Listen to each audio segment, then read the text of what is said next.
finding a gene, connecting it to a disease, going to industry. In industry, I generated lots and lots of profiles of what are the genes doing based on the treatments with the different drugs. That data we can now understand. When I generated it 20 years ago, we had no clue what we were measuring. At Cadans, we combine innovation with infrastructure in the heart of Europe's leading science clusters. We understand that the places where research occurs are as critical as the research itself, which is why we reach out to the rockstar scientists to grasp not just what they do, but why they do it. Join us and become a part of this story as we take a look behind the science. My name is Peter van der Spek. I'm a professor in bioinformatics at the Erasmus Medical Center. I'm fascinated to study the biology of disease. It's important that Erasmus MC is in Rotterdam, but in particular in the middle of Rotterdam. So a lot of synergy with the city of Rotterdam. And I really like that environment.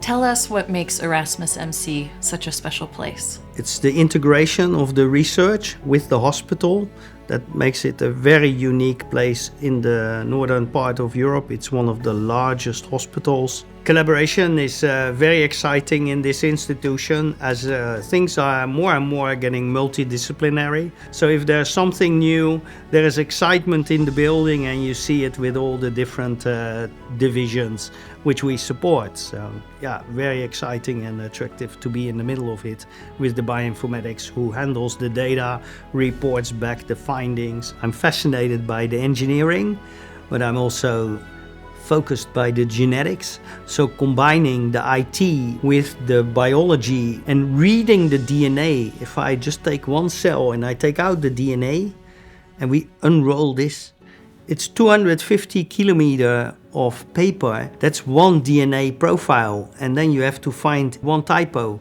If you do that by hand, you're already retired before you have solved the first patient. So really you need computers. So bioinformatics, it's the IT which enables the reading of the DNA. In 1996, I had discovered genes that are called cancer predisposition genes, and I could link one gene to the cause of skin cancer. Xeroderma pigmentosum was the disease we were studying, and one of the genes we identified really played a role in that biological pathway. If you would have asked me in 1996, can you imagine in 4 years all the genes of the human genome will be mapped? I would not believe it.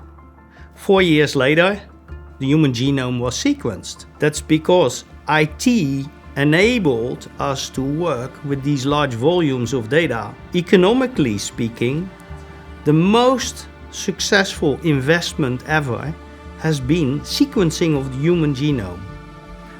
This basically had 3 billion base pairs, this human genome, and each base pair cost $1.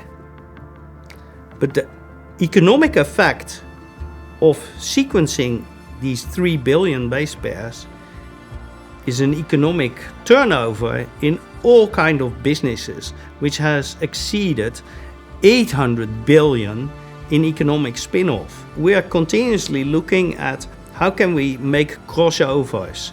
Take something from the one area, reuse it in another area. That's also what we're now doing with the AI.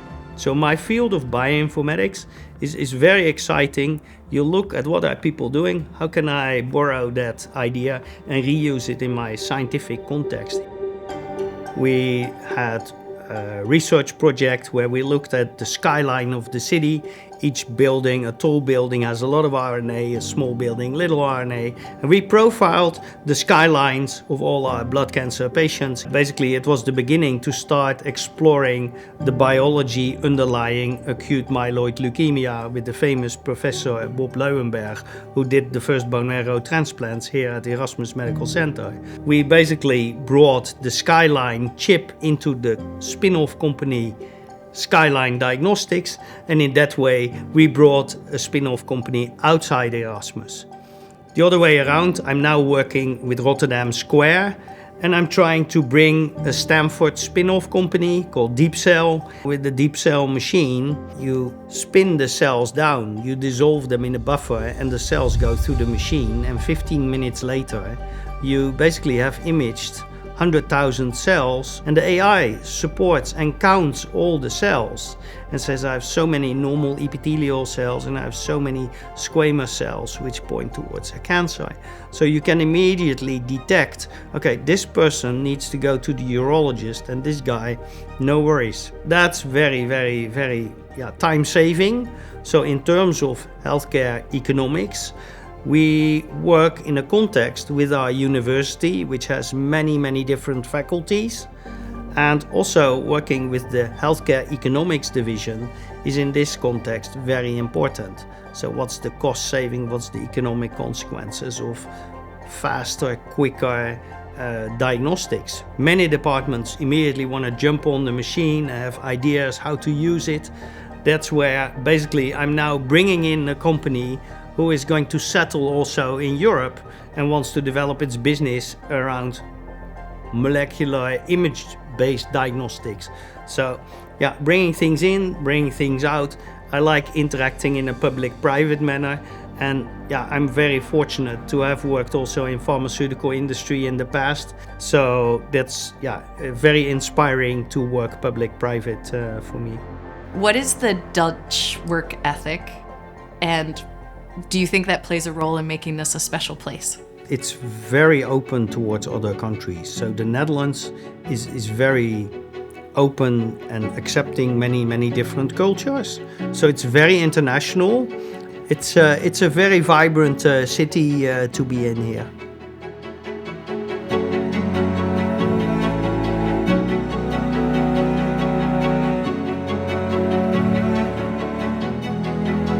Try to explore everything. Try the craziest ideas, because you never know what you find. Our proximity to leading research can support your innovation journey too. Join us and become part of this vibrant community of innovators.